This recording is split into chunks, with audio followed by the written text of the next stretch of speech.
My mom was like, yeah, your uncle just got into a car accident. I was like my Uncle Johnny? Like her brother. She was like, nah, you got another uncle. Like, your, you know, your grandfather's has another son. Damn! Like, what? And she showed me the video, and I see this dude on there wrestling. He, killing it. And then I see the pictures.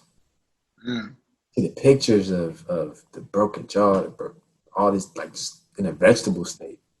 And I'm like, what? Like, that's my uncle? She's like, yeah. And that goes back, man, to revival. That goes back to revival. We're sitting here revived out of a dead situation. Y'all don't know what's in our bloodline, right? There's that, like, I went and I went to visit our side of the family for the first time, right? Not knowing that some of them live right up the street. And I was talking, just trying to get some insight. And it was like, yeah, man, like, bro, none of us have fathers. I said, wait a minute.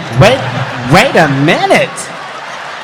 Wait, first of all, you're not going to speed past that like you didn't just say what you just said. I said, what? Because I thought it was just me. I'm like I thought I was the one sitting in that position that my father wasn't there. I'm trying to get to know y'all so I can get to know who he was. Yeah. Right? I learned how to drive. I learned how to shave. I learned how to fight without him. I had 14 great birthdays without him. He never even sent me a damn card. To hell with him! When all you had to do was be my father. And even then, you despised me, didn't you? I want to know why. I don't know. I just did. It's gonna be some painful conversations. Mm-hmm. When I first found out who my biological father was, it was tough because I remember it like it was yesterday, right? I was like 7, 8 years old, and my mom was married at the time, so like I thought that was my father, and she was like, "Yeah, this ain't your father. Like this, he's your dad because he's raising you." Yeah, amen. That's how my stepdad was. How my stepdad was since I was 3. This is your father. This is what happened. And my mom been straight up. She kept it 100 all the time. This is what happened. This is that. This is this. So I'm like, okay, cool. So I've always been like, I've always thought way ahead, even when I was younger. And I'm like, all right, cool. I got questions. Like, called him up, and he would always kind of give me the runaround. Like, yeah, bro, like you too young to know right now, but once you of age, I'll tell you whatever. Like, cool. Like, all right, cool. Like, it was just like real strange. It was strange. And I'm like, all right, whatever. Like, this dude is this dude. Like, I don't know him. This is you because you're raising me, right? And with age, man, that divorce happened, man. He sat me down.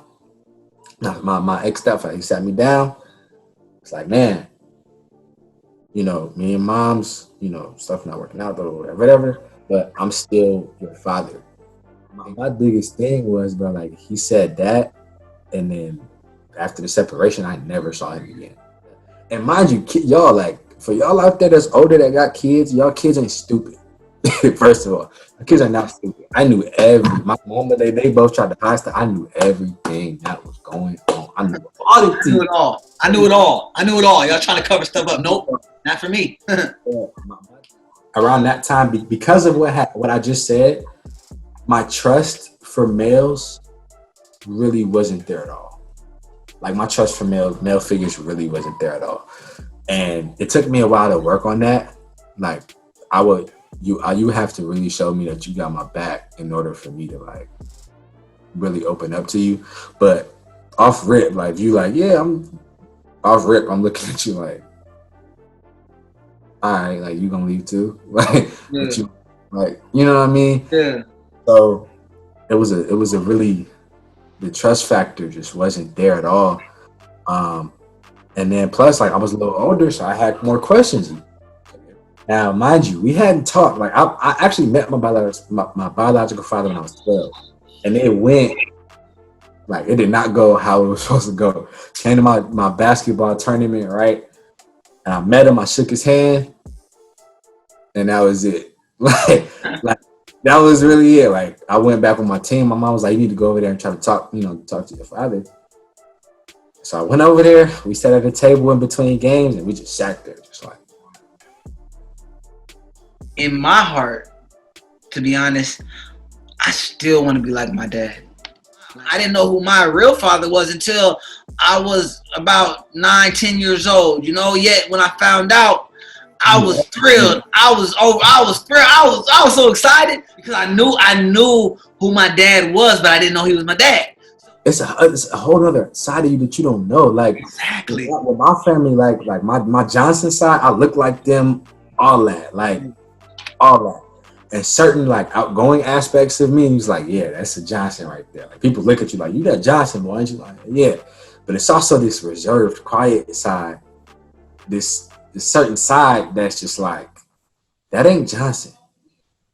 That comes from somewhere. Yeah. Or my mom would always say, like, you may not look like your dad, but when you get mad, you look like him because like your jaws will get tight and you do whatever. And like I'm like, yeah.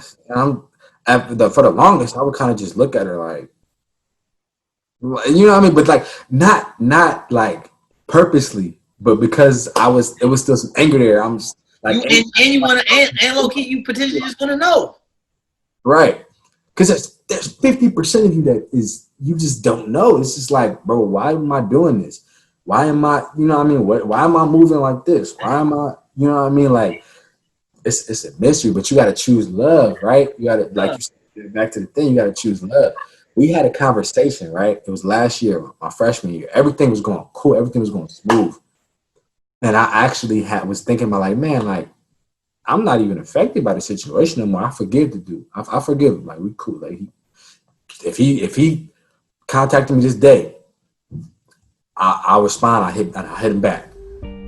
God, when you put something in the atmosphere, God gonna test that.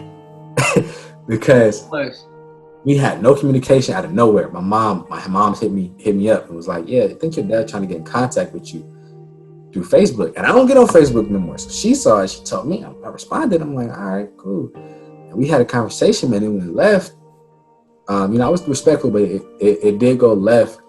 But that was out of his pain. That was that, you know what I mean? So like we, again, just not, when you try to cover up something, they go, but I had to pray the next morning. I prayed the next morning, I chose love, right? Because my friend prayed for me. My friend DJ, shout out DJ. He said, man, I'm not even going to act like I know what it feels like to not have a father, but even though he wasn't there, you still love him. And I never, like, the crazy thing is, I never thought about loving my father.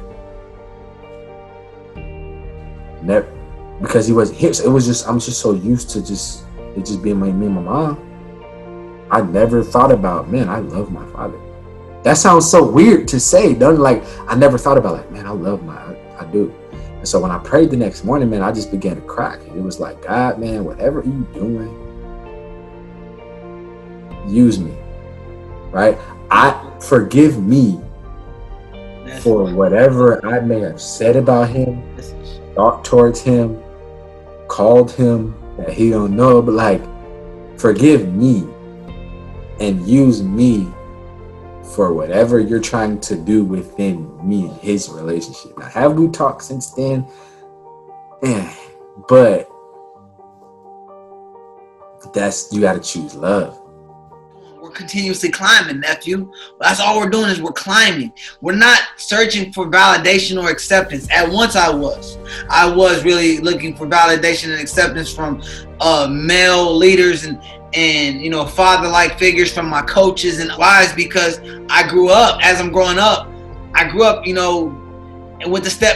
stepdad loved me, but he stepdad me sometimes. I got the extra hard whoopings and the bad talking to, the disrespect, like the hurt, like just that, me and him, we buried that hatchet. We overall hug now, tell each other we love each other, and it's genuine. But God took me through, but we had to get to that point. Mind you, when I'm experiencing that, I'm mad at dad. I'm mad at my dad. I'm mad at your granddad because I'm like, it's your fault. I'm doing this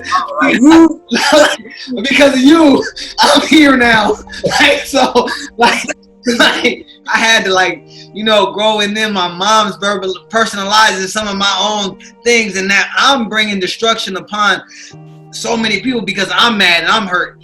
Yet this whole time, God has been taking care of me. God has been guiding me. God has been basically really putting me in position to really be okay. I've been very observant. I've always observed before I've tried something. It's funny. People thought I was a dumb baby. I might have been a little slower in development, but in that light of a slower development, they just was like, why isn't he talking? Why?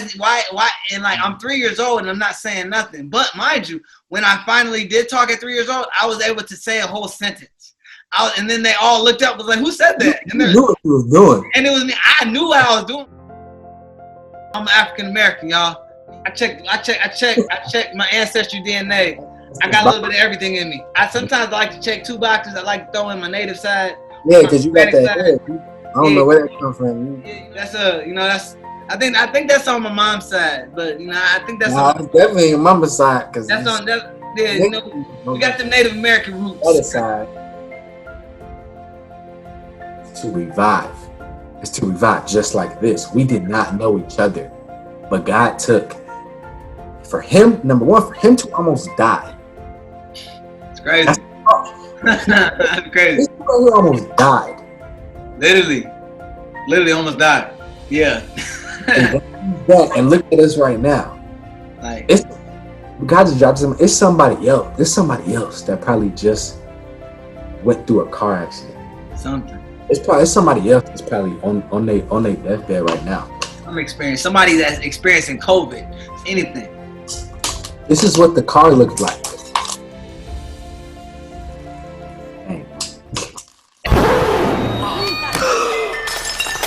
Think he's strong was gonna squeeze a closed bottle. Imagine a soda can. Edit that out. But y'all, this is what the car looked like. Yeah. This is what my mom showed me the video. This is what the car looked like. Yeah. He was in the back seat.